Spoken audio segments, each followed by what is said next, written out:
En el oeste de China hay un acantilado. Los lugareños lo llaman Baixilla, la roca blanca, y la cueva que hay en su interior ha sido un lugar de oración durante siglos. Una vez le pregunté a Grok quién fue el primero en sobrevivir en el techo del mundo. La respuesta fue sencilla. Los humanos modernos llegaron tarde, llevando herramientas y pulmones modernos, a un aire con un 40% menos de oxígeno que el suelo que pisan. Entonces, un monje entró a meditar y salió con media mandíbula. Era 1980. La regaló y la guardó en un cajón de una universidad de Lanzhou, donde permaneció casi 40 años sin que nadie supiera qué era. Cuando finalmente se descubrió la respuesta, no provenía del ADN, sino de las proteínas, y decía que quienes resolvieron el misterio de la altitud no pertenecían a nuestra especie. La cueva se encuentra en el condado de Xiahe, en la provincia de Gansu, en el borde nororiental de la meseta tibetana, donde la zona montañosa comienza su largo descenso hacia el oeste. La roca es caliza, tan pálida que el acantilado debe su nombre a su color, y la entrada se abre a media altura de la pared, sobre la cuenca de Ganjia. Banderas de oración cuelgan sobre la entrada. El suelo del interior ha sido transitado durante muchísimo tiempo. La cifra clave aquí es la altitud. 32,9 metros. Tengan presente este dato, pues el único otro lugar de la Tierra donde se tiene constancia de esta población se encuentra a unos 700 metros, en las estribaciones del Altai siberiano, y la diferencia entre ambas cifras es todo lo que sigue. A esa altura, el aire contiene casi un 40% menos de oxígeno que a nivel del mar. Un organismo que no se ha adaptado responde produciendo más glóbulos rojos, lo que se traduce en sangre más espesa, y una sangre más espesa implica un corazón que trabaja contra una resistencia para la que no está preparado. La meseta no mata rápidamente, sino que desgasta. Por eso, los modelos sitúan la ocupación humana del interior tan tarde, y por eso asumen que requirió equipamiento y conocimientos acumulados durante miles de años en algún lugar de menor altitud. La cueva en sí no es un yacimiento arqueológico en el sentido convencional. Es un santuario budista utilizado para la oración y la meditación, y se ha utilizado de esta manera durante generaciones. Ese hecho rige todo lo relacionado con el estudio del lugar, y vale la pena mencionarlo claramente en lugar de tratarlo como información de fondo. Existe una segunda práctica local igualmente importante. Los huesos recogidos del suelo de la cueva se conocían como huesos sagrados y se molían para su uso en medicina. Esto está documentado y no es casual. Significa que, independientemente de lo que contuviera la cueva, la mayor parte se convirtió en polvo. El registro que sobrevive es la fracción que escapó. La cueva conserva bien sus propiedades.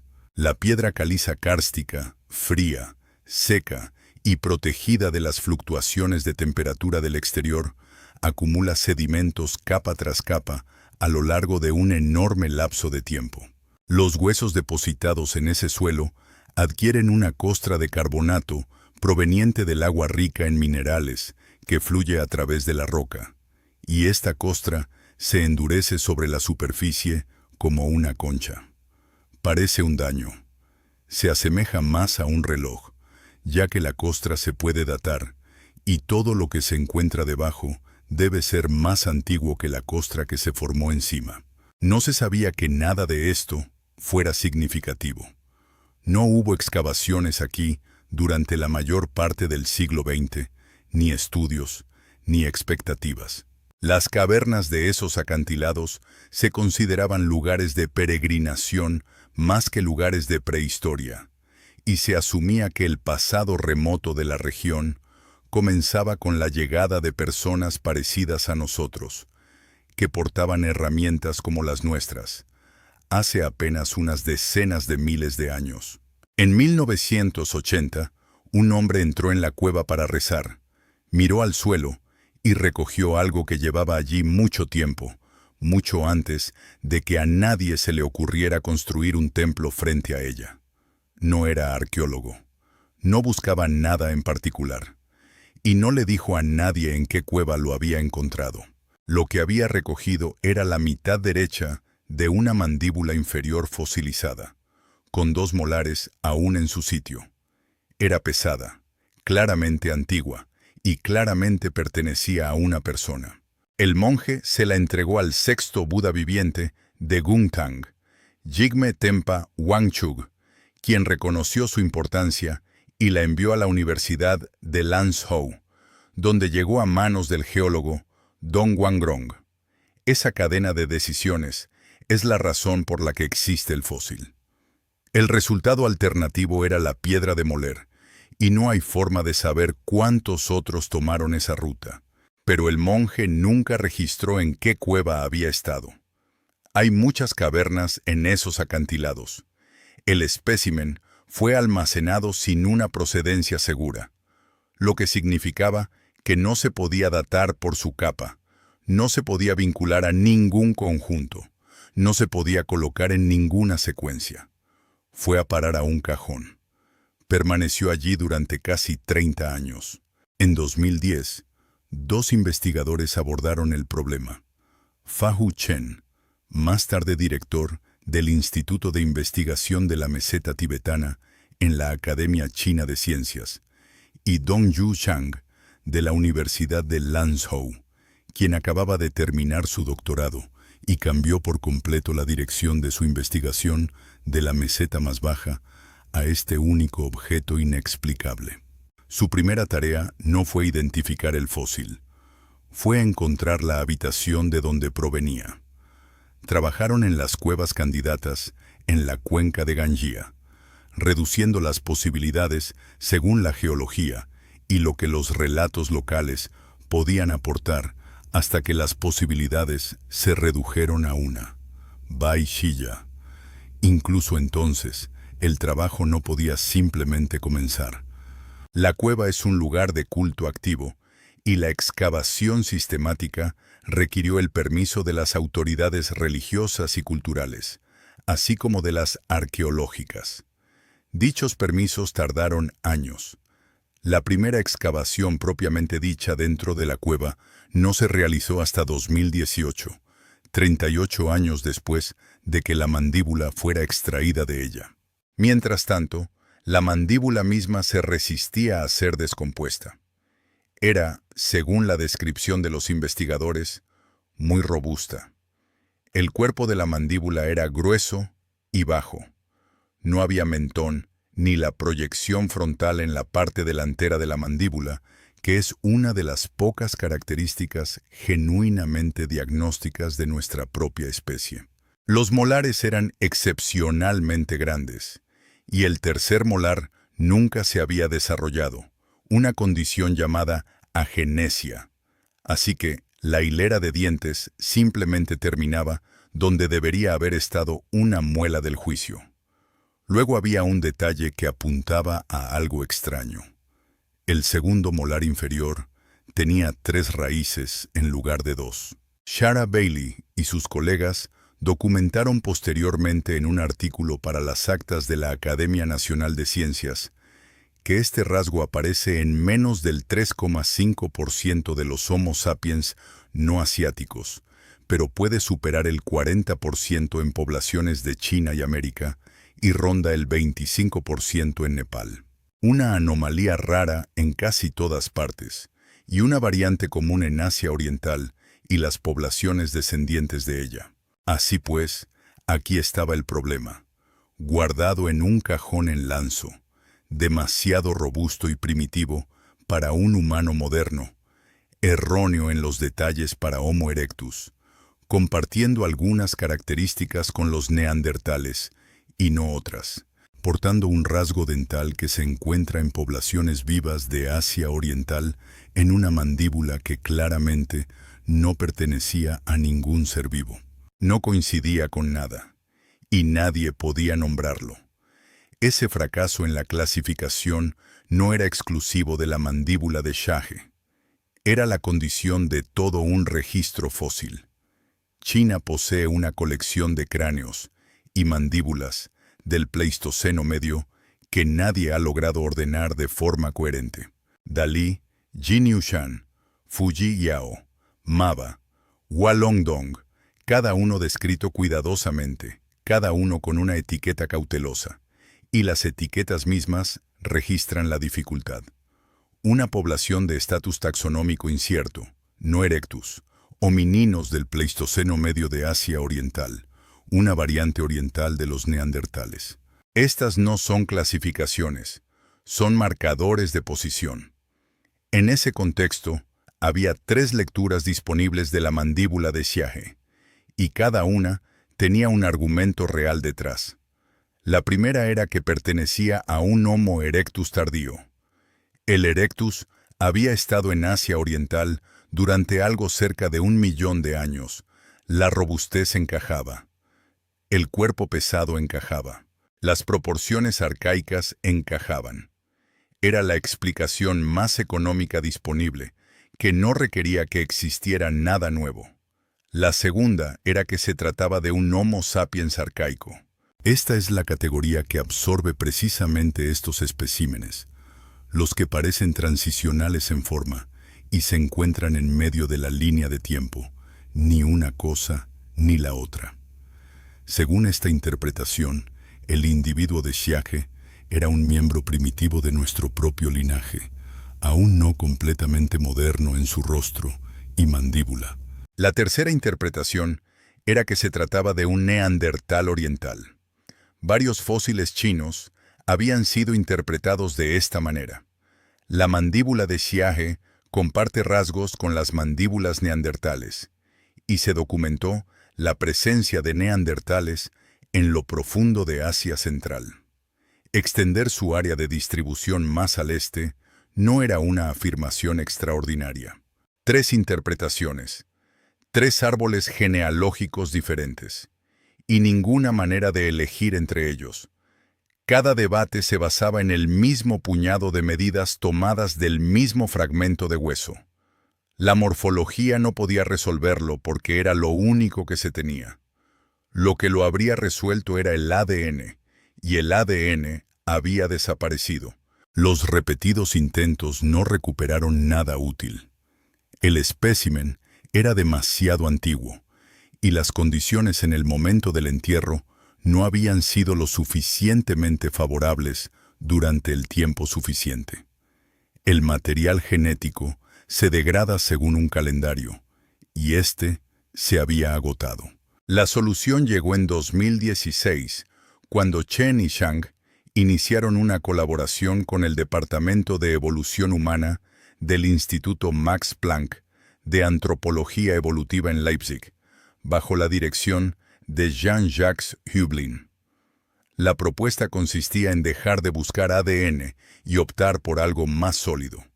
Las proteínas sobreviven más tiempo. El colágeno conservado en la dentina de un diente puede persistir mucho después de que el material genético se haya degradado por completo. Y la secuencia de aminoácidos de ese colágeno contiene suficiente información para ubicar a un individuo en una rama del árbol genealógico. Es una señal menos precisa que un genoma, pero no es insignificante.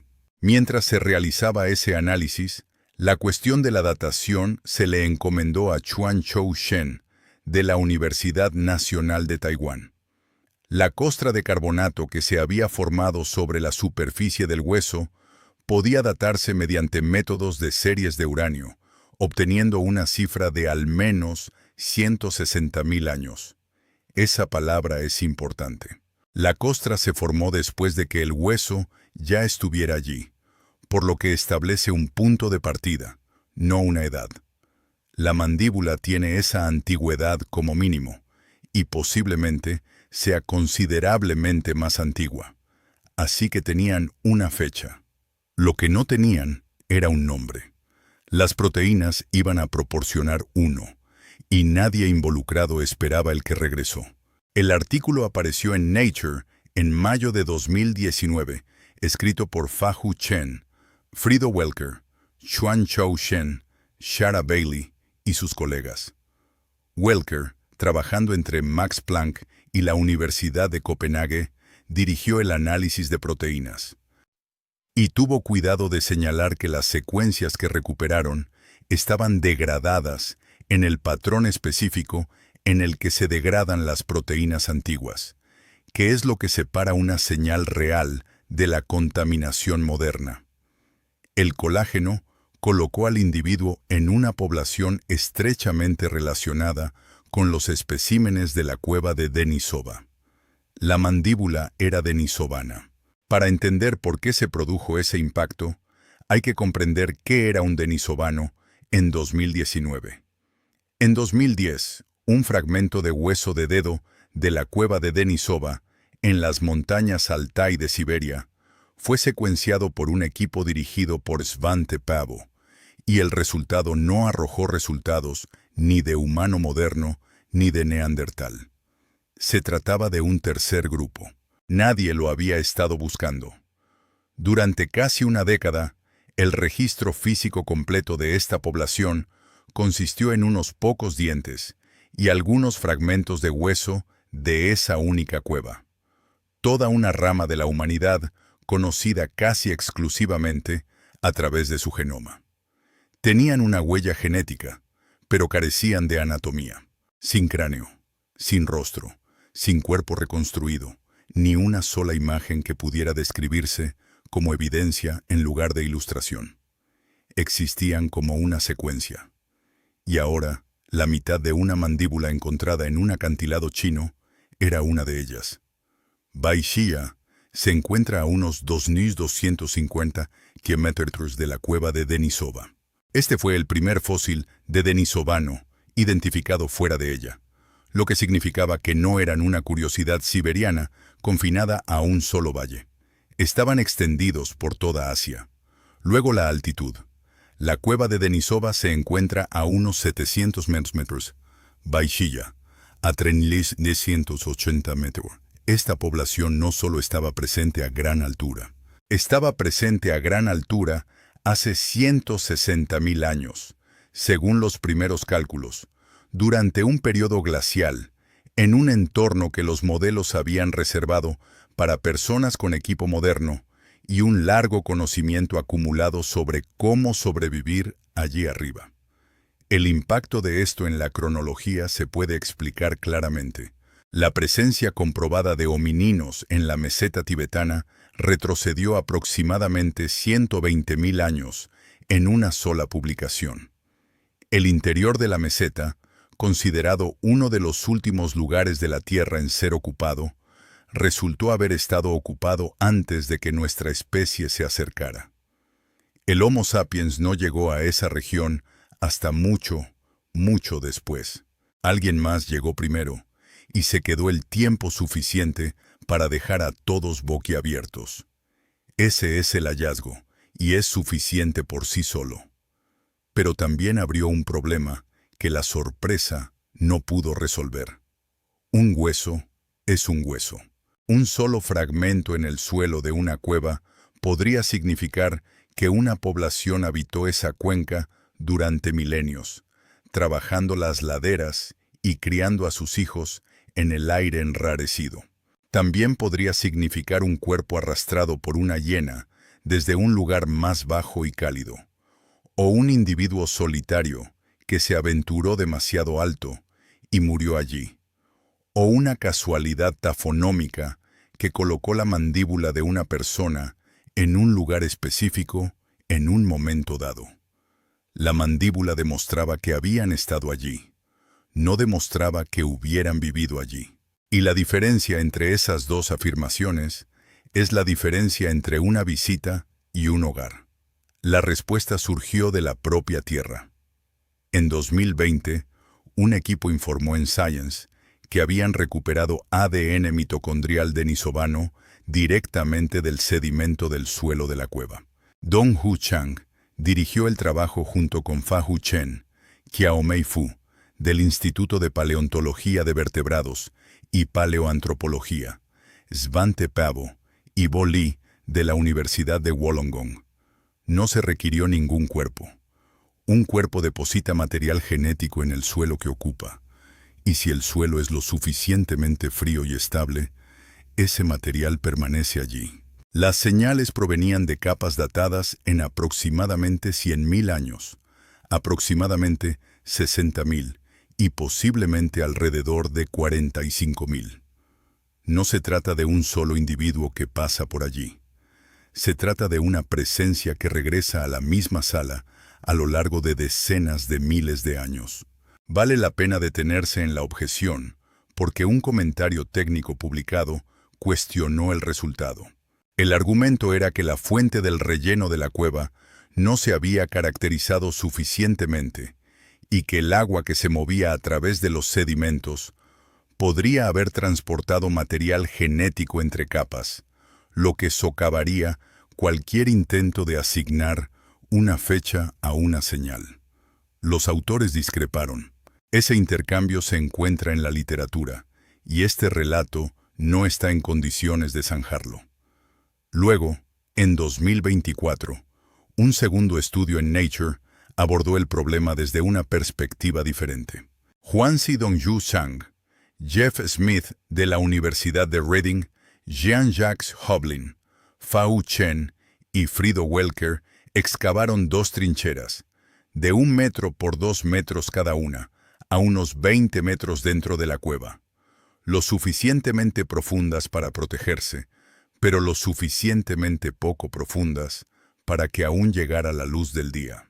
Trabajaron a través de 11 capas y recuperaron más de 2.500 fragmentos de hueso, de los cuales menos de 700 eran lo suficientemente grandes como para identificarlos solo por su anatomía. Así que identificaron el resto por el colágeno. El análisis de las firmas proteicas de casi 1.900 especímenes les permitió clasificar fragmentos que a simple vista no se podían distinguir. Y un fragmento no era un animal, una costilla de hominino, catalogada como Xiae-2, de una capa datada entre 48.000 y 32.000 años atrás. El análisis proteómico lo asignó al linaje denisovano. Es el fósil denisovano más joven identificado hasta la fecha. El resto del conjunto proporcionó la textura de una vida. Los caprinos representan alrededor del 60% de los fragmentos, la mayoría de ellos varal, la oveja azul que aún recorre esas laderas.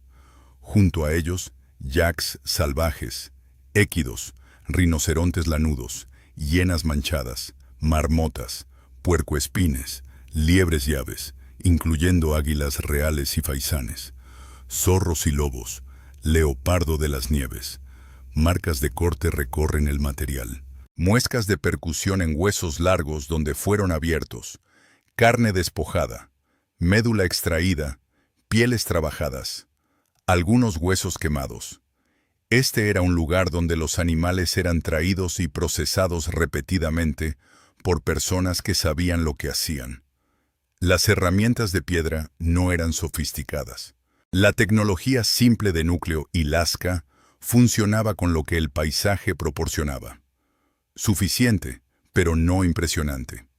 Y el registro de ocupación en el sitio se remonta a unos 190.000 años, atravesando ciclos glaciares y periodos cálidos sin interrupción. No llegaron y se retiraron. Mantuvieron la posición, lo que deja la fecha en esa costilla, donde está. Hace entre 48.000 y 32.000 años. Para entonces, nuestra especie ya se extendía por Eurasia. El legado más claro que dejaron no está en la cueva, sino en la sangre de quienes vivían a su alrededor. En 2014, Emilia Huerta Sánchez, Rasmus Nielsen y sus colegas secuenciaron nuevamente la región que rodea un gen llamado EPAS1 en 40 individuos tibetanos y 40 Han. Descubrieron un segmento de ADN de aproximadamente 33.000 pares de bases con una estructura de haplotipo que solo podía explicarse de forma convincente. Provenía de los denisovanos. El gen EPAS-1 regula la respuesta del cuerpo a la baja concentración de oxígeno. La versión tibetana atenúa esta respuesta, de modo que la sangre no se espesa como lo hace en un cuerpo no adaptado a la altitud. Y la consiguiente sobrecarga cardiovascular nunca llega. Es la adaptación más importante que poseen quienes habitan esa meseta. La variante aparece en los denisovanos y en los tibetanos, con baja frecuencia en los chinos Han, y prácticamente en ningún otro lugar. Y la asimetría es digna de mención porque las poblaciones de Nueva Guinea y Australia tienen mucha más ascendencia denisovana en general, y no portan este haplotipo en absoluto. No había altitud que lo seleccionara. El gen solo era útil en un lugar de la Tierra. Un análisis de 2021 situó la introgresión hace unos 48.000 años, con una fuerte selección que comenzó hace solo unos 9.000 años. El gen permaneció en la población sin hacer nada en particular durante decenas de miles de años antes de que importara. Así pues, la situación es la siguiente.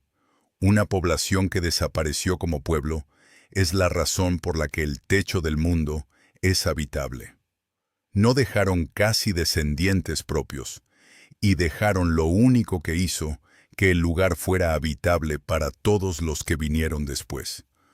Cuando llegamos a gran altura. Nuilla Debu, en el Tíbet central, a unos 4.600 metros, ha producido más de 3.500 artefactos de piedra de capas datadas entre 40 y 30.000 años atrás, lo que lo convierte en el sitio paleolítico más alto conocido en cualquier lugar.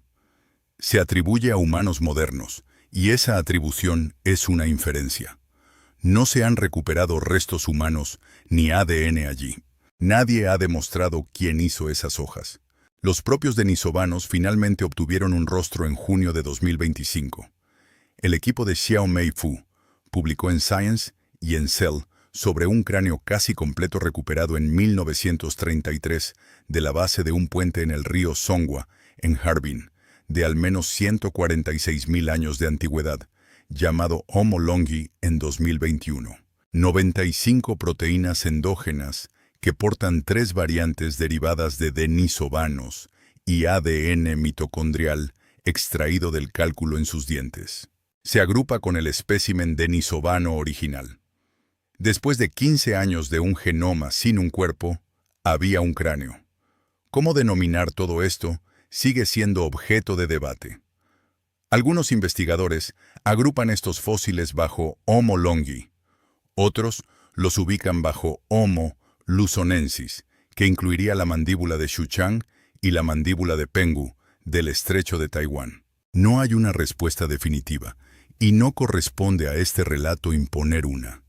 El total vivo, mientras tanto, es cuantificable. Alrededor del 5% del genoma en Aitamag-Bucón de Filipinas, el porcentaje más alto conocido en cualquier lugar.